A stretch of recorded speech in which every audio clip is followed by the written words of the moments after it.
पूरे प्रदेश के रिटायरी और जिन कर्मचारियों के जो कर्मचारी अभी सेवारत भी हैं उनके सहयोग से चंबा में परिवहन के क्षेत्रीय कार्यालय का घेराव करेंगे और उसके बाद धर्मशाला में और उसके बाद शिमला में इसका घेराव करेंगे और पूरे प्रदेश में सरकार की इस मिली भगत का और अफसरशाही की मिली भगत का, ऐसे भ्रष्ट अधिकारियों और कर्मचारियों की साथ मिली भगत का भी बेनकाब करेंगे और भंडाफोड़ करेंगे। चंबा के मेहनत कश कर्मचारियों के गाढ़े खून पसीने की उस कमाई को, इन शेरों की कमाई को गिद्दड़ बिल्लों ने खाई।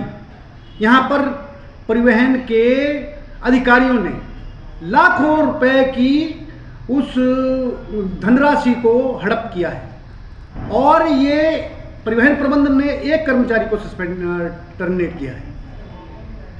मैं उसका नाम भी लेना चाहूँगा, वो पुलिस इंक्वायरी में आया है।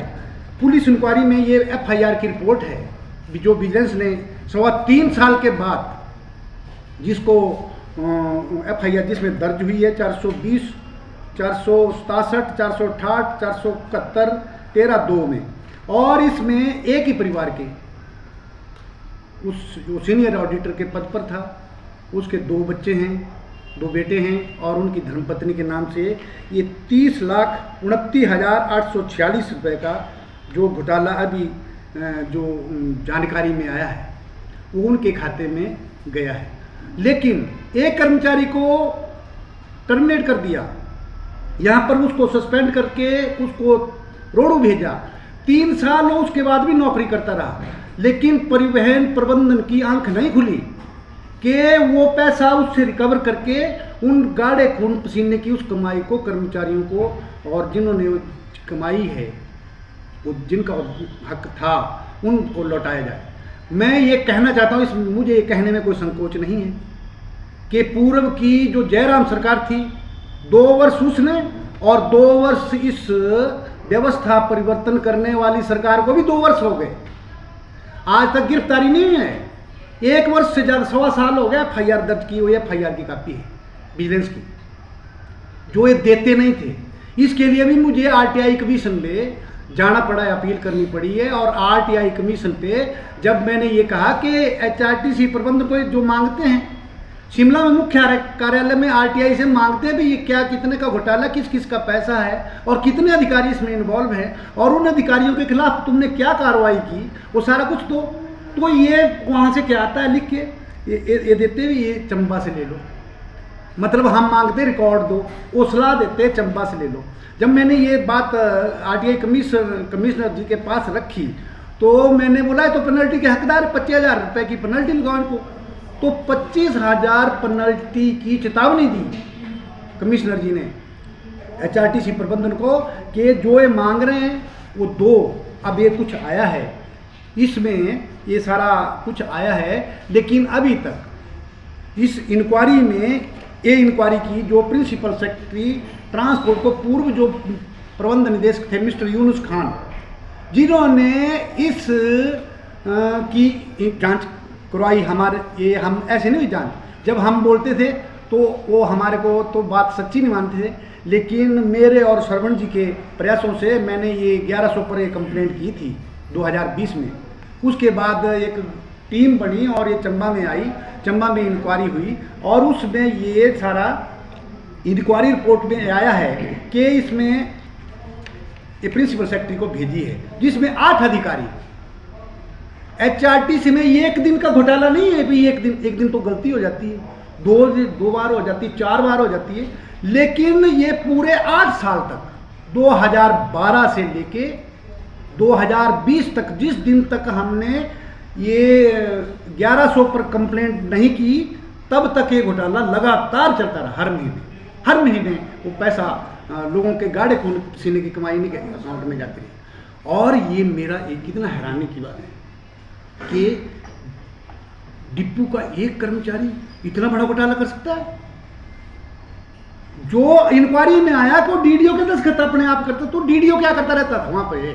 ये 8 अधिकारी जो आए हैं, इसमें लिखा है इंक्वायरी में, from the previous audit and inspection report it has clearly emerged that respective DDOs along with the accounts officials have failed to discharge their responsibilities as required to them of them. Following were the DDOs during the period of reported amendment. 8 अधिकारियों के नाम है इसमें inquiry report में, और 8 अधिकारियों के खिलाफ इन्होंने सिर्फ एक आदमी को यहाँ पर मिस्टर सुभाष जी को सस्पेंड किया, उनको चार्जशीट किया, वो चार्जशीट अभी इंक्वायरी पे, बाकी 8 अफसर क्या करते रहे।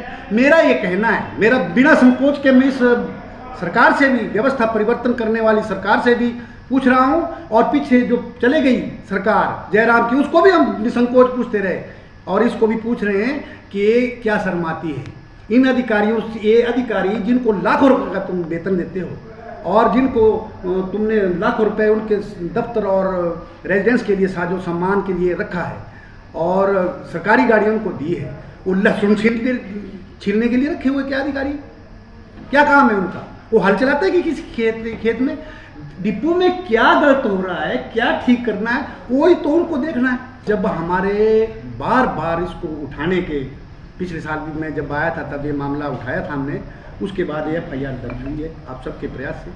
मेरा ये कहना है कि इन सब लोगों को के खिलाफ अब कार्रवाई करने में कोई संकोच नहीं करना चाहिए। सरकार को अपनी साख बचानी है।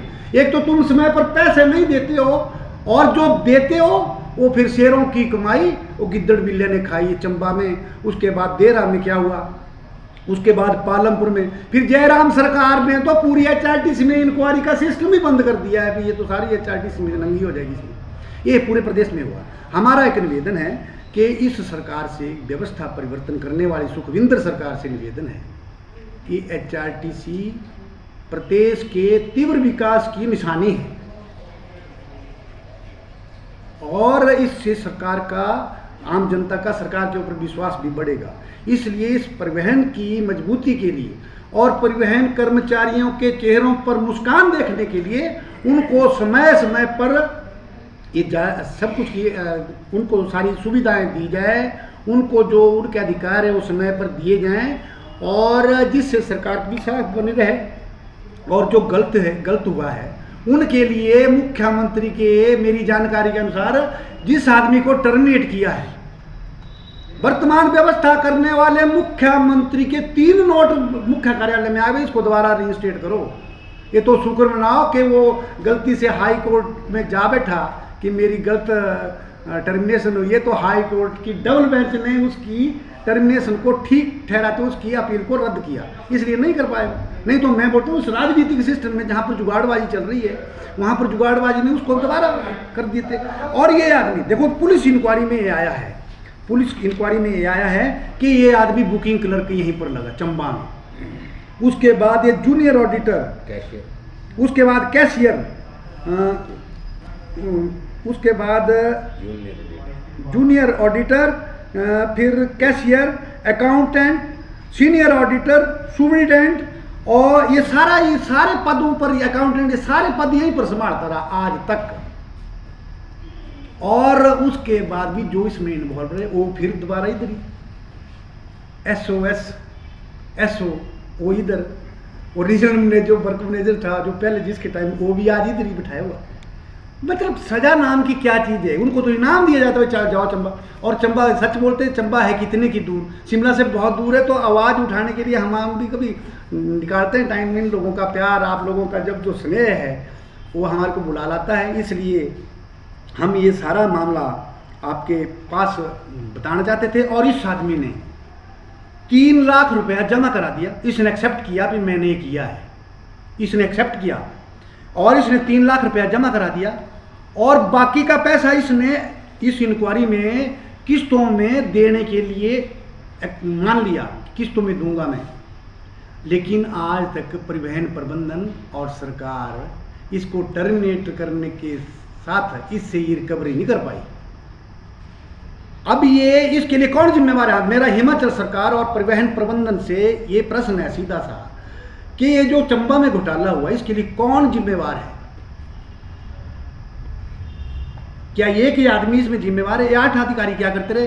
अगर ये 8 अधिकारी इसमें जिम्मेवार नहीं है तो काय को रखे अधिकारी, इनको घर को भेजो। या इनको मुख्य कार्यालय में, जैसे मुख्य कार्यालय में शिमला में जहाँ पर जितनी कमरे उतनी गाड़ियाँ हैं छत पर, और जितने कमरे उतने ही अफसर है, सब मैनेजर मैनेजर मैनेजर, इतने चपड़ासी नहीं जितने मैनेजर हैं वहाँ पर। मतलब दो दो चपड़ासी ये 2-3 अफसरों को देख रहा है घंटी। कई बार एक टाइम में सभी दफ्तरों में सबके कार्यालय से एक समय में बजाते, तो कहाँ जाएगा एक चपड़ासी। मेरा बोलने का मतलब ये है कि जब इसने मान लिया तो कौन देगा। अब हम निर्णय लिया है कि इस स्वर्ण जयंती वर्ष में इस सारे घोटाले की पूरे प्रदेश की HRTC में हम इसकी डिमांड करेंगे जांच की। कि हर डिपो में हमारे को शंका है कि हर डिपो में इस प्रकार के घोटाले हुए हैं, और जयराम सरकार ने इस जांच को बंद कर दिया था पालमपुर के बाद। और ये जांच इसकी जांच हो और दोषियों के खिलाफ उनको प्रमोशन के बजाय उनके खिलाफ कार्रवाई हो, जिससे दूसरी बार सबके कान खड़े हो जाएं कि दूसरी बार इस प्रकार का काम हो। HRTC में जो ये घपलेबाजी का, जुगाड़बाजी से भ्रष्टाचार करने का जो गोरख धंधा चला हुआ है वर्षों से, ये बंद हो जाए। मेरा यही आपसे कहना था। और इसके लिए सबसे बड़ी हैरानी की बात है कि दफ्तर में बैठे हुए लोग, जो दफ्तर में बैठे हुए लोग हैं, उनके भी खाए पैसे। और केर सिंह एक कंडक्टर है पालमपुर से, उसका ग्रेचुटी, लीव इनकैशमेंट, वो सब कुछ खा गए। मतलब 36 लोगों का जैसे आया नाइट ओवर टाइम पर, तो सब उनके खाते में गया। और फिर इंक्वायरी में पूछता है, इंक्वायरी भी जब हुई तो वो बोलता है कि इंक्वायरी अफसर को पूछते हैं कि ये आपको किसी ने कंप्लेंट दी लिख के, मेरा पैसा नहीं दिया मेरे को।